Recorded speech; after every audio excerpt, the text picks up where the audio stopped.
பேதுருவின் ஒப்பற்ற பணி. இது இயேசு கிறிஸ்துவுக்குள் பிரியமான என் சகோதர சகோதரிகளே, இந்த நிமிட நற்செய்திக்கு இயேசுவின் நாமத்தில் நான் உங்களை அன்போடு அழைக்கிறேன். பேதுருவின் ஒப்பற்ற பணி.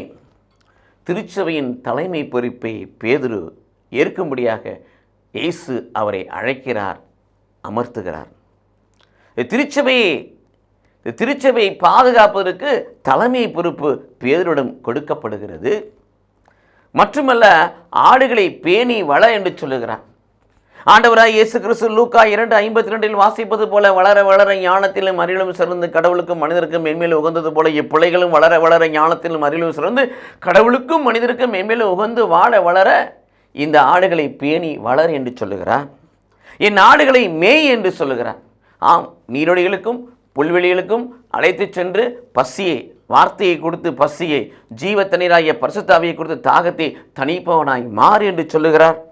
எல்லாவற்றையும் மேலாக இவற்றை செய்கிற நீ நாள்தோறும் என்னை பின்தொடர் என்று சொல்லுகிறார். இது இயேசு கிறிஸ்துவுக்குள் பிரியமான சகோதர சகோதரிகளே, பேதுருக்குள் கொடுக்கப்பட்ட பணிதான் திருமுழுக்கு பெற்ற ஒவ்வொருக்கும் அந்த பணி இருக்கிறது. நாமும் பிரியமானவர்களே, வளர வளர ஞானத்திலும் அறிவிலும் சிறந்து வளர வேண்டும். பசிக்கான வார்த்தையை, தாகத்துக்கான ஜீவத்திறதை பெற்றுக்கொண்டு நிறைவுள்ளவர்களாக இருக்க வேண்டும். நாள்தோறும் நமக்கு கொடுக்கப்பட்ட சிலுவையை சுமந்து கொண்டு 1000 பணி அடுத்தவர்கள் செய்தாலும் அவர்களையும் அழைத்து ஆண்டவரை பின்தொடர்கிற பிள்ளைகளாக இருக்க வேண்டும். கடவுள் நம்மை ஆசீர்வதிப்பாராக. ஆமென்.